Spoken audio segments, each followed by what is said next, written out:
নমস্কার বন্ধুরা, অডিও আড্ডা অ্যাডভেঞ্চারসে স্বাগতম।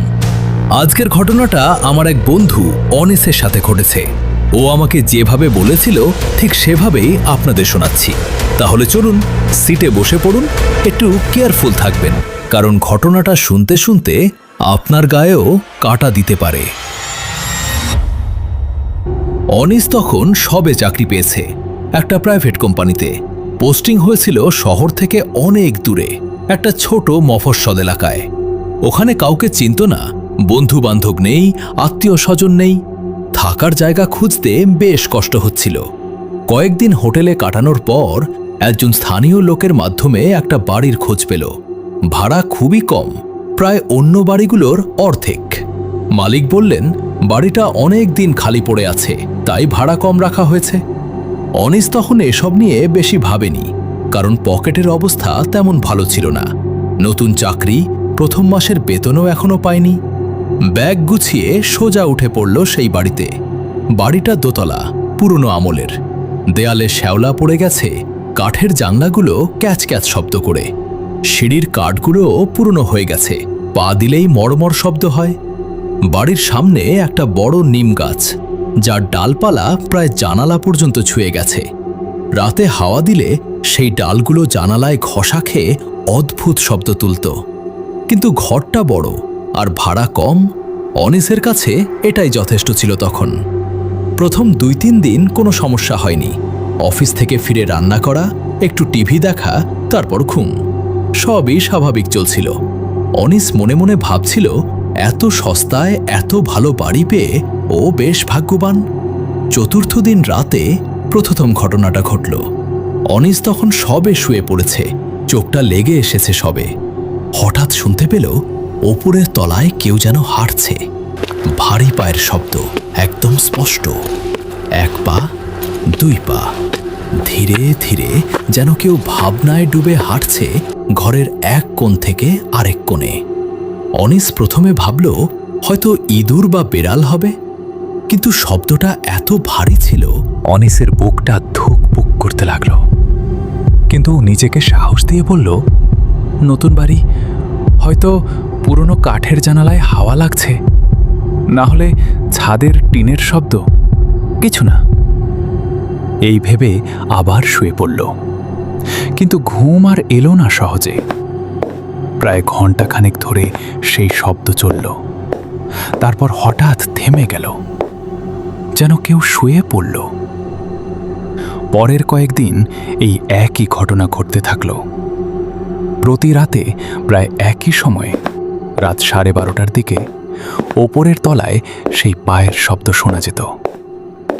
মাঝে মধ্যে সেই সাথে যোগ হতো আরেকটা শব্দ, যেন কেউ কাঠের চেয়ার টেনে নিয়ে যাচ্ছে মেঝের ওপর দিয়ে। অনিস একদিন সাহস করে ওপরে উঠে দেখতে গেল, হাতে একটা টর্চ নিয়ে। কিন্তু ওপরে গিয়ে দেখল সব ঘর তালাবন্ধ। ধুলো জমে আছে দরজায়, বোঝাই যাচ্ছে বহুদিন কেউ খোলেনি। তালার ওপরও মাকড়সার জাল পর্যন্ত জমে গেছে। তাহলে শব্দটা আসছিল কোত্থেকে? এই প্রশ্নটা মনে নিয়ে অনিস আবার নিচে নেমে এলো। কিন্তু সেই রাতেই আবার একই শব্দ শুনতে পেল, ঠিক মাথার ওপর দিয়ে। এই প্রশ্নটা অনিসের মাথায় ঘুরপাক খেতে লাগলো। ও বাড়িওয়ালাকে জিজ্ঞেস করলো একদিন অফিস থেকে ফেরার পথে দাঁড়িয়ে। বাড়িওয়ালা প্রথমে এড়িয়ে যাচ্ছিলেন, কথা ঘুরিয়ে অন্য প্রসঙ্গে চলে যাচ্ছিলেন। কিন্তু অনিস জোর করাতে শেষে একটু গলা নামিয়ে বললেন, ওই বাড়িতে বছর 5 আগে একটা পরিবার থাকত। বাড়ির কর্তার নাম ছিল সুবলবাবু। রাতে ঘুম আসত না তার, তাই রাতে হাঁটাহাঁটি করতেন। একটু মানসিক সমস্যাও ছিল তার। ডাক্তার দেখাচ্ছিল পরিবার, কিন্তু কাজ হয়নি। একদিন রাতে সিঁড়ি থেকে পড়ে গিয়ে মারা যান। তারপর থেকে পরিবারটা বাড়ি ছেড়ে চলে যায়। কেউ আর বেশি দিন এখানে থাকেনি। আমার আগেও 2-3 জন ভাড়াটে এসেছিল, সবাই মাসখানেকের মধ্যে ছেড়ে দিয়েছে। এই বলে বাড়িওয়ালা তাড়াতাড়ি জায়গা থেকে সরে গেলেন, যেন আর কথা বাড়াতে চান না। কথাটা শুনে অনিসের গা ছমছম করে উঠল। কিন্তু চাকরির প্রয়োজনে ওকে থাকতেই হতো। অন্য কোথাও যাওয়ার উপায় ছিল না তখন, হাতে টাকাও কম। তাই ও ঠিক করল, যা হবে দেখা যাবে। অনিসের গলা শুকিয়ে গেল। ও কোনো মতে বলল, কে ওখানে? গলার স্বরটা কেঁপে গেল ওর নিজেরই। কোনো উত্তর এলো না। কয়েক সেকেন্ড দুজনেই যেন স্থির, অনিস আর সেই ছায়া। তারপর ছায়াটা ধীরে ধীরে মিলিয়ে গেল অন্ধকারে, যেন কুয়াশা মিলিয়ে যাচ্ছে বাতাসে। অনিস সেই রাতে আর ঘুমাতে পারেনি। সারা রাত লাইট জ্বালিয়ে বসে রইল, হাতে একটা লাঠি নিয়ে দরজার দিকে তাকিয়ে। পরদিন সকালেও ঠিক করল, এবার একটা ব্যবস্থা নিতে হবে। পাশের বাড়ির একজন প্রতিবেশীর সাথে কথা বলল। নাম ছিল হালদার কাকু, বয়স্ক মানুষ। তিনি বললেন, এই বাড়ি নিয়ে এলাকায় অনেক গল্প প্রচলিত আছে। রাতে নাকি অনেকেই আলো জ্বলতে নিভ হতে দেখেছে। কেউ কেউ নাকি জানলা দিয়ে একটা মুখ দেখেছে, ফ্যাকাসে, স্থির চোখে তাকিয়ে থাকা একটা মুখ। কিন্তু কেউ ভয়ে বেশি কথা বলতে চায় না। রাতে ওই রাস্তা দিয়ে হাঁটতেও চায় না মানুষ। হালদার কাকু আরেকটা কথা বললেন, যেটা শুনে অনিশের আরও গা ছমছম করে উঠল। সুবলবাবু নাকি মারা যাওয়ার আগে তার ছেলেকে অনেক খুঁজেছিলেন, কিন্তু ছেলে তখন বিদেশে ছিল।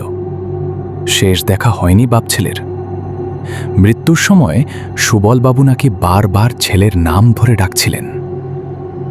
অনিশ তখন প্রায় ঠিক করে ফেলেছিল বাড়ি ছেড়ে দেবে। কিন্তু তার আগে শেষ একটা রাত ছিল, যেটা ওর জীবনেও কোনোদিন ভুলবে না। সেই রাতে অনিশ তাড়াতাড়ি শুয়ে পড়েছিল। ভাবছিল পরদিনই বাড়ি ছেড়ে দেবে। অফিসেও ছুটির দরখাস্ত দিয়ে রেখেছিল। ঘুমের মধ্যেই হঠাৎ ওর মনে হলো, কেউ যেন ওর নাম ধরে ডাকছে। একদম ফিসফিস করে কানের কাছে, অনিশ, অনিশ। ও চমকে উঠে বসল। বুকটা ধক ধক করছিল, শরীর ঘামে ভিজে গেছে। ঘরে কেউ নেই, দরজা জানলা সব বন্ধ। কিন্তু গলাটা এতটাই স্পষ্ট ছিল যে ভুল হওয়ার প্রশ্নই ওঠে না। ঠিক যেন কারো নিঃশ্বাস পড়ছিল কানের কাছে। এরপর ঘরের কোণে রাখা চেয়ারটা, যেটা কেউ ছোঁয়নি, সেটা আস্তে আস্তে নড়তে লাগলো, ক্যাঁচ ক্যাঁচ শব্দ করে, সামনে পেছনে, যেন কেউ অদৃশ্য হয়ে বসে আছে সেখানে, আর পা দোলাচ্ছে ধীরে, নিশ্চিন্তে, যেন এটাই তার নিজের ঘর। কিন্তু তারপরও চেয়ারের ওপর সেই হাতের ছাপ, যেটা প্রতিবেশীরাও দেখেছিল, যেটা নিয়ে এলাকার এত মানুষ একই কথা বলে, তার ব্যাখ্যা কি? সেটা আজও একটা রহস্যই থেকে গেছে, যার উত্তর হয়তো বিজ্ঞানও দিতে পারবে না। আপনাদের কি মনে হয় বন্ধুরা? এটা কি সত্যিই কোনো আত্মার কাজ ছিল? একজন বাবার তার ছেলের জন্য অপেক্ষা? নাকি এর পেছনে আছে কোনো বৈজ্ঞানিক ব্যাখ্যা, যা আমরা এখনো জানি না? কমেন্টে জানাবেন আপনাদের মতামত। আর যদি আপনাদের সাথেও এরকম কোনো অভিজ্ঞতা হয়ে থাকে, সেটাও লিখে জানাতে পারেন। হয়তো পরের এপিসোডে আপনার গল্পটাই শোনাবো। আজকের মতো এখানেই শেষ করছি। এরকম আরও সত্যি ঘটনা নিয়ে ফিরে আসব খুব শীঘ্রই। চ্যানেলটা সাবস্ক্রাইব করে রাখুন, আর বেল আইকনটা প্রেস করতে ভুলবেন না। ভালো থাকবেন, সাবধানে থাকবেন।